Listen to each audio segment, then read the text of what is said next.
there truly anything more fun in this world than a character made completely and utterly out of spite? Characters so deeply steeped in satire, if not outright parody, that it's hard to tell if they're meant to be comedy or commentary? Listen, you know the exact kind of character that I mean, even if you don't actually think you do. I'm talking about your Deadpools, your Rorschachs, your Peacemakers, the characters that start life as a stand-in or a commentary on another character or archetype that are slowly molded into fully fleshed out characters all their own by time and the benefit of multiple perspectives. When done wrong, these characters can come off as, shallow, crude, juvenile readings of beloved stories, angry writers lashing out at a concept that they don't fully care to understand. But when it's done right, it can produce some of the most entertaining and noteworthy concepts that the medium of comics have to offer, while honestly usually still being pretty crude and juvenile, but in a fun way. And with one such dolphin-loving, chain-smoking, hog-cranking Bastich making his long-awaited big screen debut this year,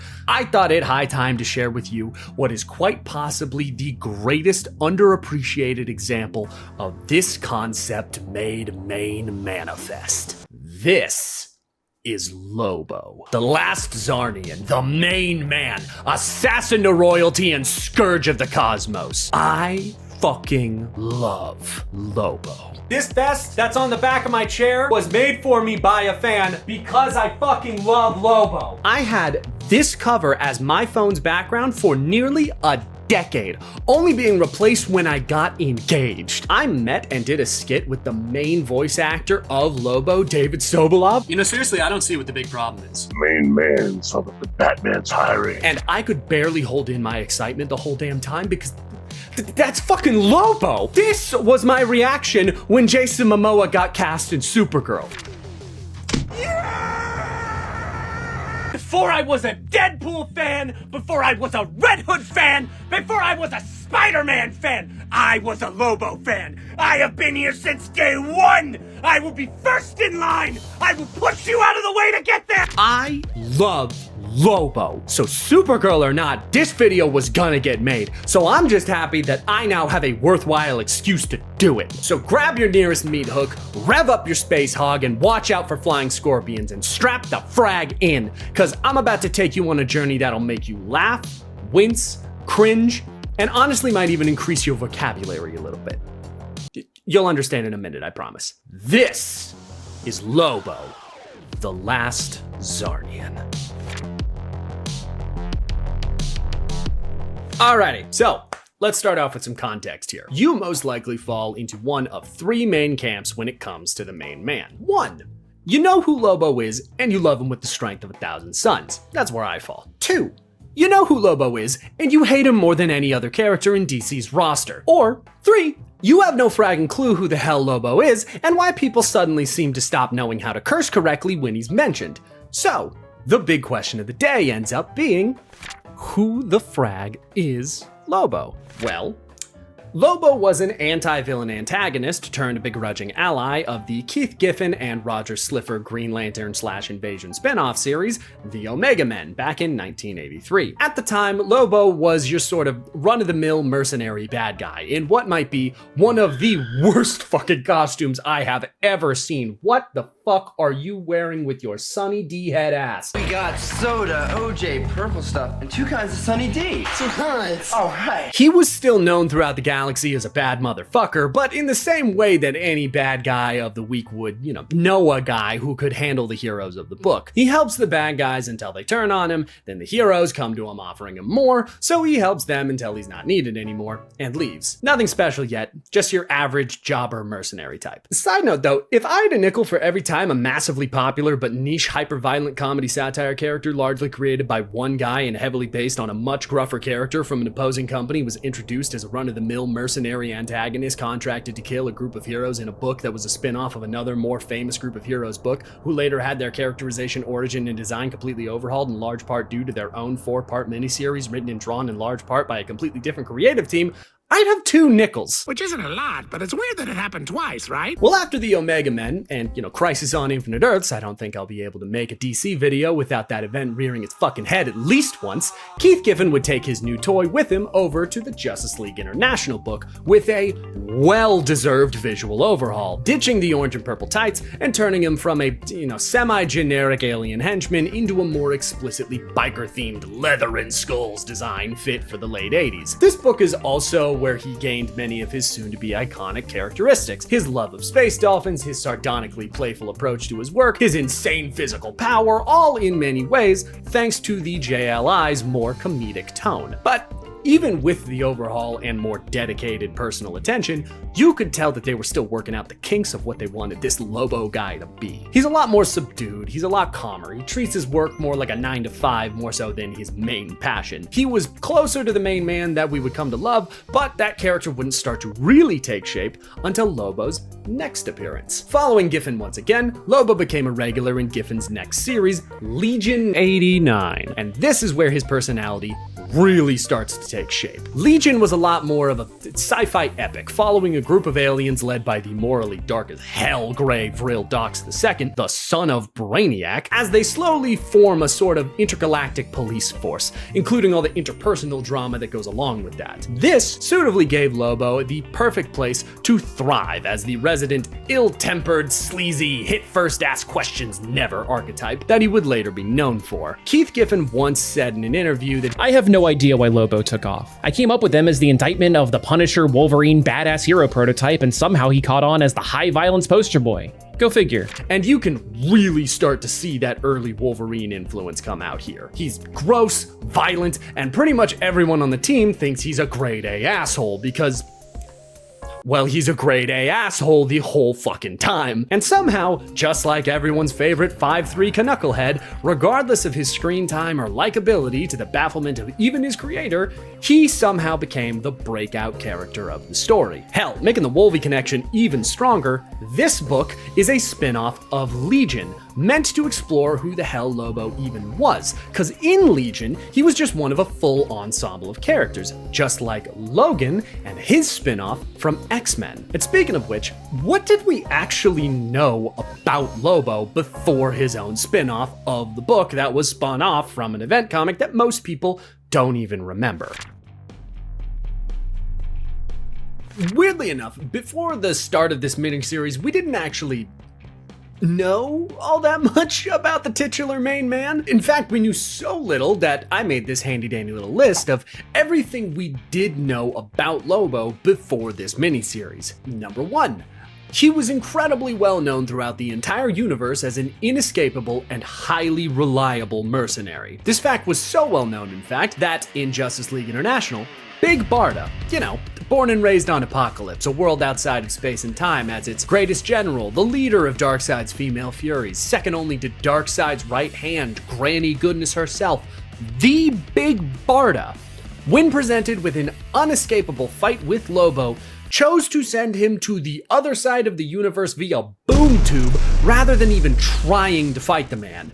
Dude is not to be fucked with. Number 2, in that same issue, we learn that his nickname comes from a race of aliens called the Kuns, and in their dialect, Lobo literally translates to "he who gnaws on your entrails and thoroughly enjoys it," which honestly should speak for itself. Number 3, he has a seemingly arbitrary space biker theme that exists because, well, it's 1989, it looks cool as hell, so that's about it. Number 4, he was the last of a race known as the Czarnians, originally known as the Velorpians in the Omega Men, but that sounded dumb as hell, so like many things about his character, this was updated post-Crisis for the enhanced cool factor, cause Czarnian just sounds better. As a result of being Czarnian, Lobo could also regrow a whole new, fully independent Lobo with all of his memories and abilities from each drop of blood he spilled. This insanely OP power was abused and then fully removed from Lobo by Vril Dox in the Legion series, however. So while he still has an insanely powerful healing factor, he could no longer make an army just by being stabbed. Number 5, he personally looks after a herd of space dolphins, which are exactly what they sound like, that he shares a psychic connection with, and they are seemingly the only living things in the entire universe that he cares about at all, having taken multiple jobs solely for their protection and personally going after anyone who dares harm them in any way. Number 6, his word is binding. If he says he's gonna do something, he's gonna damn well do it, no matter what, come hell or high water. However, Because of this, he is also very particular about wording. He's gonna follow a contract to the letter, not the meaning, if you catch my drift. You have to be very specific, because he will find and use any loophole there is to do whatever the hell he wants. You know, in school, when they're trying to teach you how a robot takes commands by saying, tell me how to make a PB&J, and you realize that something as simple as put peanut butter on bread takes like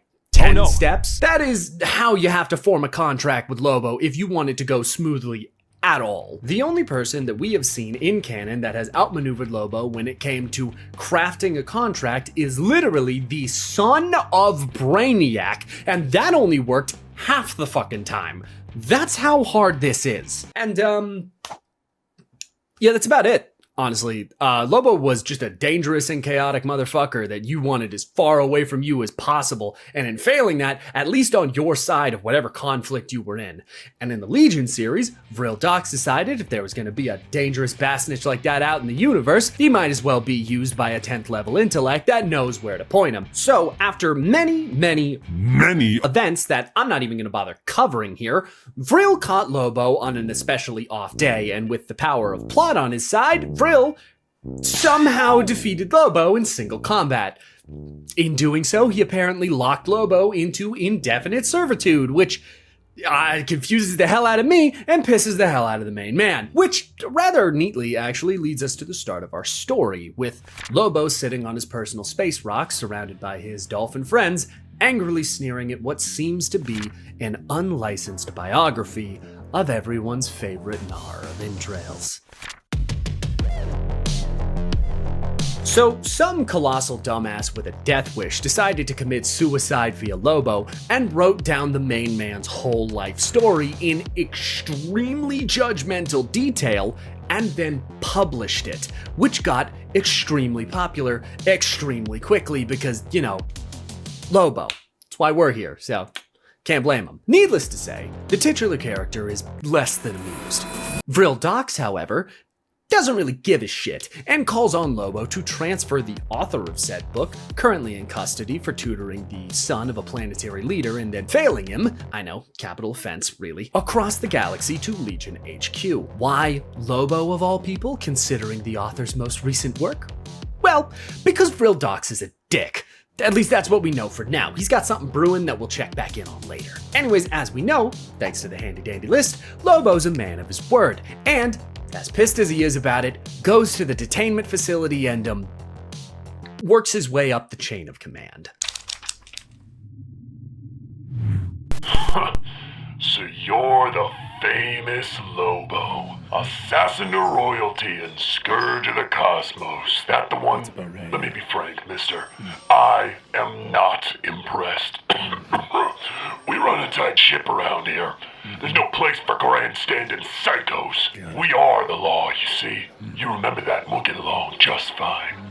Take this prisoner you're here for. She broke the law. Bam! We lock her up.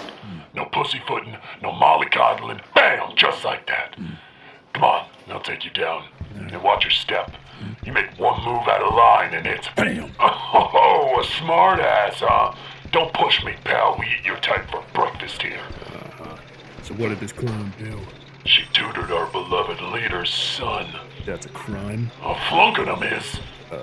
Don't you me, boy. Maybe they let you get away with that crap on Cairn, but nobody around here unless they got my say-so. Get it? Oh, miss. I think the chief had a heart attack or something else of a fatal nature. Yeah, Lobo tends to be rather, direct in his problem solving, as you can see. However, we do have a new problem. So you know how I told you that the title of this book is The Last Czarnian? About that, so this is Miss Tribb. It turns out that tutor is also Lobo's 4th grade teacher, Which is confusing, seeing as Lobo personally made sure that he was the last Czarnian by Killing his entire race. So kind of like Watchmen and its in-universe biography, this whole miniseries is intercut with pages from Miss Tribb's unauthorized biography of Lobo. And it's in these that we learn quite a few fun things. Turns out that Lobo's home of Czarnia was a utopia, a planet completely isolated from the rest of the universe, where there was no conflict, no war, no disease, no death, no nothing. And then Lobo was born, and everything changed. By the time that Lobo was in his late teens, he had committed so many terrible acts, hurt, maimed, killed so many of his fellow Czarnians that violence as a concept meant nothing to him anymore. It had become boring, dull.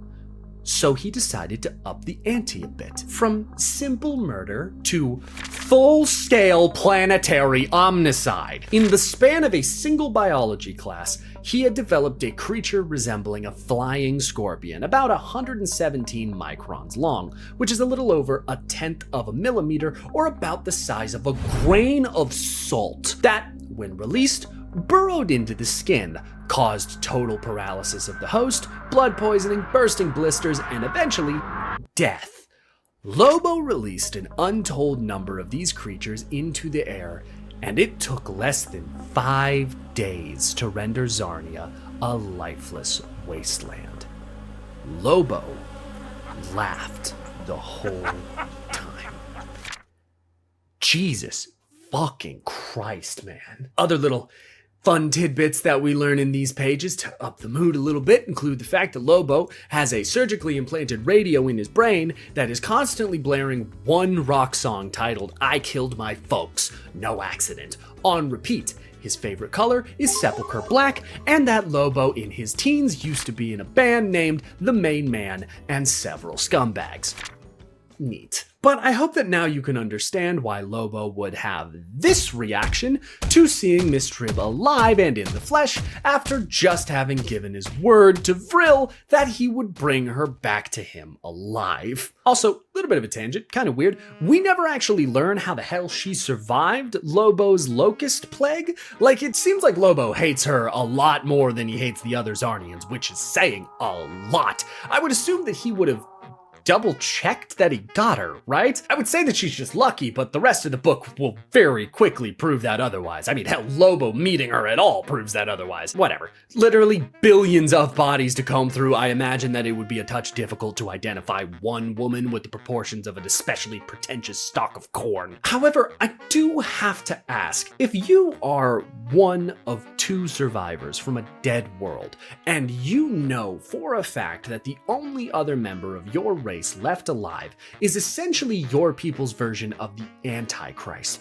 who developed a plague so violent that it killed your entire race within a work week, who has a special place in their heart for just how much they hate you specifically, who is infamous throughout the universe for his ability to track and hunt anyone he's ever met ever, regardless of distance or time, a power that you are painfully aware of, who is so feared that even the gods of Apocalypse and New Genesis do not want to fight him, who we will soon learn practically has a cult built around his identity that will take actions to protect the honor of their idol. Is it really the wisest decision to then write a tell-all hit piece of the man where you air out all of his dirty laundry and include detail that only someone who was there at the time would know? You can't even tell me that this was to inform the rest of the galaxy of the type of person Lobo really is now that he's a member of Legion. Everyone who knows who this man is knows that shit already. I mean, for fuck's sake, the dude's personally squared up to Darkseid. This is just talking shit and assuming that Lobo of all people, isn't gonna do anything about it. Listen, we're going to very quickly see that Miss Tribb isn't exactly what I'd call careful, and in all fairness, I would imagine that if you were also an immortal from a utopian society that knew no conflict and only ever produced one, albeit especially bad egg, the concept of talk shit, get hit would probably seem rather foreign to you as well. Well, with our questionably intelligent prisoner collected, we have our main players, and our intergalactic road trip can officially begin. Wait, this is a 4-issue miniseries. Do you mean to tell me that this is only 1 issue? Okay. I know I literally just said that we were about to start the road trip, but first I have to gush about the art of this series because, oh my god, Simon Bisley's art's just so much fucking fun. It has this grimy, sketchy look to it that sets it apart from pretty much any other comic on the market, especially superhero comics. Oftentimes it looks more like a piece of pop art than it does a big 2 comic book. The art seems so uninterested in looking like it's set in a superhero world or even a universe with an established look and feel, and just really has fun with its visual identity. Like, don't get me wrong, all of the normal comic book tenets are there. Like, everyone's physique is incredibly exaggerated, the color scheme is CMYK, the shading is mostly done through line work, and if it's color, it's flat for the most part, but man, I don't know, the way Bisley draws and inks this book and the way that Lovern Kaczynski colors it, it's so fascinating to me. Bisley was also responsible for all of the incredibly iconic covers for these issues, and the style he uses there seems to be his usual go-to when he's not, drawing a comic book. Painterly, smudgy, grimy, not a lot of focus on the backgrounds and heavy detailing on the main subject. These are the benchmarks of Bisley's style, and you can see them translated in the actual book, even if we're transitioning from a paintbrush to a pen. More often than not, the backgrounds of this whole series are incredibly sparse. Super simple lines, very little detailing, most of the work being done by the framing and the color work. Detailed settings are almost exclusively used for establishing shots, and the rest is like a few lines and some color blocks. Same goes for any background characters. They're usually more like sketches than fully rendered characters, sometimes even just being visual gags and nothing more. It's very impressionistic, putting you in a setting through the feeling more than the detail. But the main subjects are always incredibly well rendered. Veins and scratches and shading and stubble and grime just cover the place where your eye is led to. You get the feeling that the detail work gets reserved for the things that Bisley has the most fun drawing, like Lobo, or some super fancy text balloons, or cool spaceships, or just funny looking people. It might not work for everyone, but for me, it makes me feel like I'm having fun with the artist, being taken on the journey and shown the parts they love the most, and I absolutely love that. Oh, sorry. I just had to take this tangent because I love this man's art so much. His cover for Lobo's back #1 was my phone background for the better part of a decade, so sue me. Anyways, back to the story. So I'm gonna be real here. While it's only 4 issues long, this miniseries has just so many moving parts, so I'm just gonna give you the cliff notes here and tell you to go read the rest yourself because it's an insanely fun ride and it's well worth your time. And I could never really do the main man justice, so we're just gonna roll with it here, all right? Let's see, what happens? Yes. So, within hours of picking up Miss Tribb, they stop at a space truck stop. Yes, really, so that Lobo can use the bathroom, where Tribb starts a bar fight within seconds of being left alone by incessantly grammar Naziing the truckers in front of her. Lobo saves her by doing what he does best, and they're back on the road in no time. A little while later, they stop at some seedy backwater hotel Lobo knows for some rest. Apparently, if they didn't need to keep stopping, this trip was supposed to take like 7 hours, which makes me laugh at the idea of Lobo as Odysseus questing to get home to his Peneloporpuses. Well, Lobo, having learned his lesson, pays a guy there that he trusts, a rare honor, I know. This is Gus. Hey there, Gus, to watch the door so that Tribb doesn't run off and cause any more problems while he checks in with Docs. By the time that he gets back, not more than 5 minutes later, they're both gone, because of course they fucking are. Lobo uses his insane tracking abilities to track them to what I can only describe as a snuff ballet called the Pan-Galactic Demolition Dance Company. Turns out Tribb talked Gus into going because she had heard just so much about this planet's dancers and wanted to see for herself, not knowing that it's a lot less Chopin and a lot more Chopin. This joke was funnier when it was written down. Well, Lobo quickly finds them and drops in, literally, bye, Gus, I guess, and tries to leave with Tribb. But the dancers don't super appreciate being upstaged by a member of the audience, turning another audience member into a piece of wet floor tile, and a fight breaks out. Lobo is, well, he's Lobo, so it doesn't really go well for them, or the audience, or the building, and they leave. Lobo is sick and goddamn tired of Tribb running around, so he Well, he ensures that that won't be a problem again. Turns out that the whole can spawn duplicates from their blood thing also gets weaker with age, and thank God for that. I really hope Lobo knew that beforehand, otherwise that was one hell of a gamble, and I don't think anyone wants more of Miss Tribb's running about, especially Lobo. Unfortunately, while in the last leg of their journey, they are caught off guard, gassed, and captured by an unknown force. And right about now is a good time to shift our gaze back to the man who set this whole escort mission in motion. Mr. Vril Dox. You remember when I said that he had something brewing? That there might be another reason why he assigned Lobo, of all people, to this assignment, knowing that it would royally piss him off? Well, that's actually exactly why he assigned Lobo. See, Vril knew that Lobo, loose cannon that he is, would absolutely start some shit on his way back, especially if he wasn't allowed to kill his cargo. And Vril knew exactly which people were on Lobo's route. And even more importantly, which people were likely to follow. Yeah, I hadn't really mentioned it up till now, but unbeknownst to Lobo, he has started to acquire a bit of a, well, let's say eclectic convoy. Let's do a roll call, shall we? So there's this biker gang that essentially worships Lobo, right? They're called the Sons of Lobo, and they try and emulate the main man as much as possible in pretty much any way that they can. Lobo, in turn, either doesn't know about them or doesn't seem to give a shit, as I don't think he's even mentioned them in the entire series. Being obsessed with Lobo, same guys, they read Miss Tribb's book, and much like their idol, didn't take too kindly to the main man's name being besmirched, and as such, have been tracking her down to set right the scales, which, you know, means turn her into a fine pink mist and hope that the whole grow back from a drop of blood thing is a myth. Thank God we already proved that that fades with age. On the other side of this coin is the Legion of Decency, a group of, and I'm being fully serious here, pissed off hyper-violent Karen grannies who also didn't take too kindly to Tribb's book. However, they object on the grounds of the book is disgusting and you should die about it. So they have also taken to hunting down Miss Tribb. On top of those two, you also have the SWAT team of the police force whose chief Lobo killed at the start. These truckers Lobo beat the shit out of at the truck stop, and what remains of the Demolition Dance Company, all chasing down Lobo specifically for revenge. Mind you, Lobo isn't aware that any of these groups are chasing him, but it was all part of Vril's plan from the start.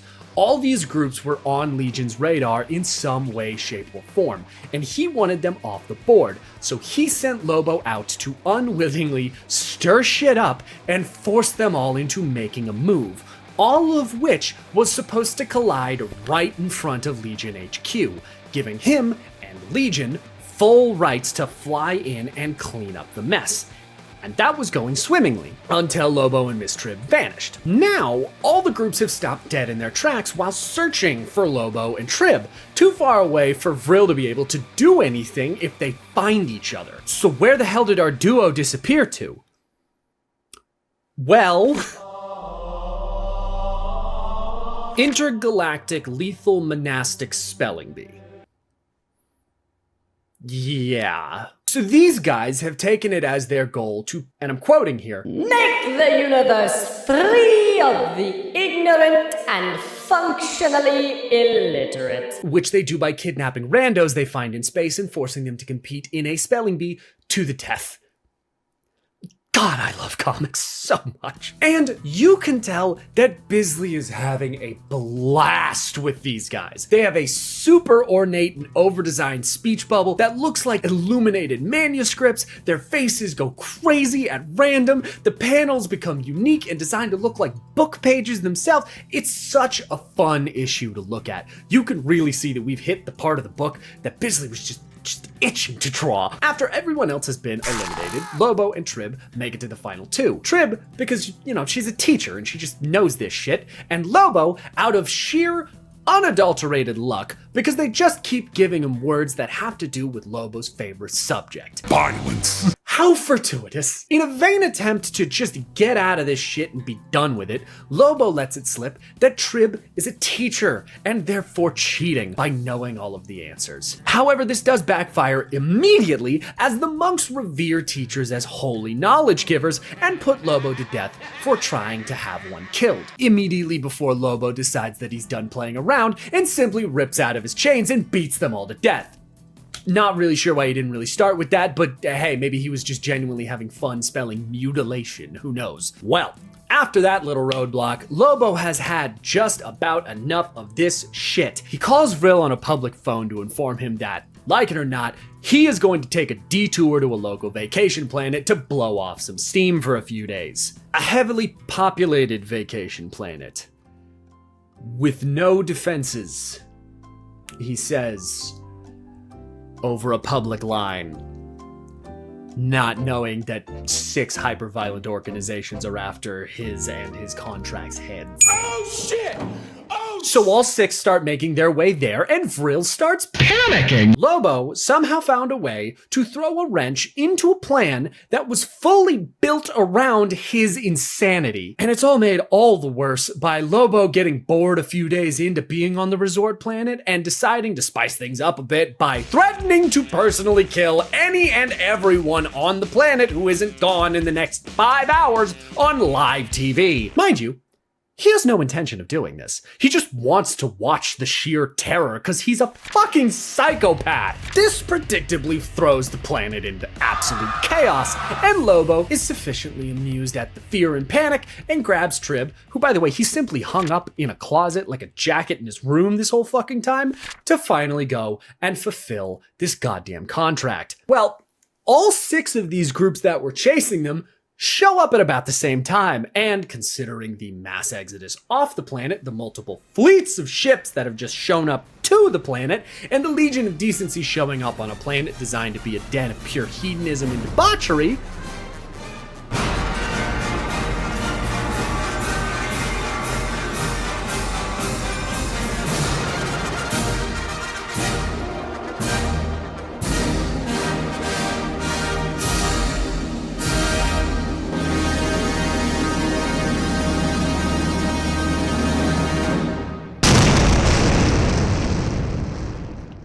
it kind of worked itself out, honestly. Oh, and Vril actually sent in a battalion to clean up the mess that he thought Lobo was about to make on the planet, so it actually achieves the same goal of having Legion swoop in and save the day right as shit hits the fan. Somehow, after all that chaos, the plan still worked, just with like an incalculable amount more lives lost. Okay, so maybe worked isn't the right word here, but anyway, it just leaves the matter of dropping off Tribb, right? Casualties in the millions. Half a planet destroyed. And there's nothing I could pin on him other than a threat. Which, knowing Lobo, he'll call a little joke. At least I can rest assured that Tribb is still alive. If nothing else, Lobo's word is his bond. Come on, Vril, you can do it. Deep breath in. Yo, boss man, what's the good word? Dig it. 1 prisoner, alive, escorted, and delivered as promised. What happened to her legs? You know these old coots, always forgetting things. Well, no praise for a job well done. Like she's alive, if, not exactly kicking. Touch me, you miscreant! All right, you did a good job. I'll take her into custody now. Thanks. I thought you'd never say it. Class dismissed, teacher. Delivered alive into your custody. That was the deal. Didn't say nothing about after you had custody. Have a nice day.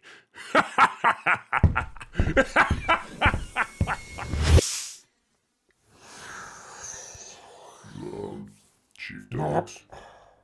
Not now. Please, not now. Please. Yeah, like I said, he follows contracts to the letter, not the meaning. But that there marks the end of our story, and the end of Lobo, the last Czarnian. Listen, Lobo has been and always will be one of my favorite characters of all time.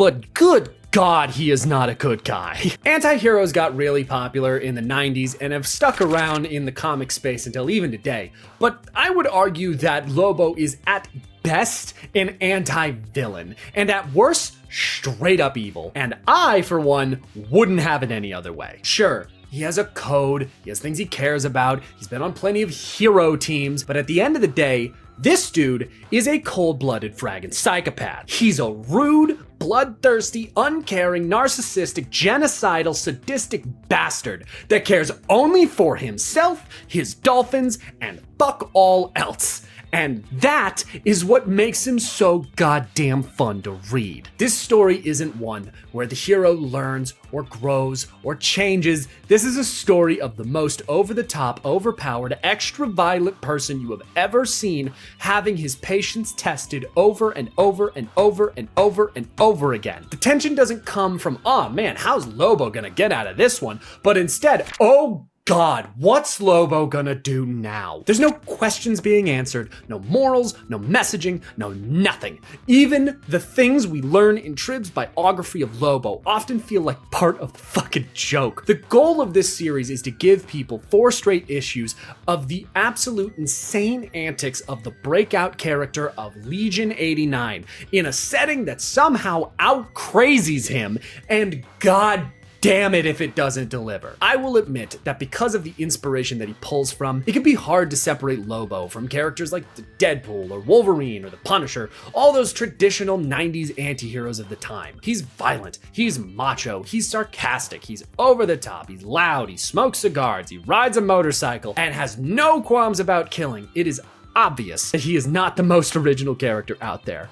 But at least when I read him, that's kind of the point. Lobo is all of the most extreme elements of the characters of the time, combined and turned up to 11, just in a package that doesn't take itself too seriously. It knows it's ridiculous. It knows it's a lot. It knows that it's over the top. I mean, for fuck's sake, the first time we ever saw Lobo post-Crisis, it was in Justice League International, a book known for how unseriously it took itself. Lobo fought Guy Gardner through half of New York City in that book, then spent the rest of his time just kicked back in JLI HQ, pretending that he wasn't contracted to kill them all. It was great! He walked through a Green Lantern construct using the power of pure fucking aura. Fire tried to tap that. Is there a Mrs. Sunbreaker? Or Are you flirting with the fucking Minotaur? he's fucking hot.